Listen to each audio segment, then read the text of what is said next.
الخبیثات للخبیثین والخبیثون للخبیثات،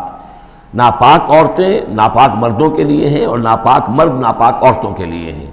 اور طیبات والطیبات للطیبین والطیبون للطیبات، اور ستھرے اور پاک باز جو خواتین ہیں وہ پاک باز مردوں کے لیے ہیں، اور پاک باز جو مرد ہیں وہ پاک دامن خواتین کے لیے ہیں۔ اولئک مبرؤون مما یقولون، یہ لوگ بری ہیں ان چیزوں سے کہ جو لوگ کہتے ہیں۔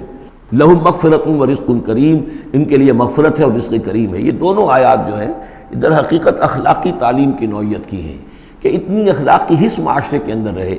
کہ جس کے ساتھ کوئی بدنامی کا معاملہ ہو جائے پھر وہ خود محسوس کرے کہ میں آئسولیٹ ہو کر رہ گیا ہوں یا رہ گئی ہوں اس معاشرے کے اندر، یہ معاشرے کے اندر یہ عام روش پیدا ہو جائے۔ جیسے کہ پہلے آیا تھا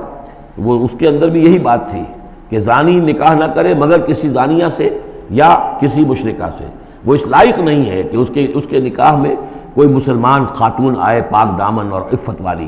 اس طرح زانیہ جو ہے اس سے کوئی نکاح نہ کرے سوائے مشرک کے، یہ قانونی چیزیں نہیں ہیں جیسا کہ میں نے عرض کیا، یہ اخلاقی، تاکہ ایک نفرت پیدا ہو زنا سے، بدکاری سے۔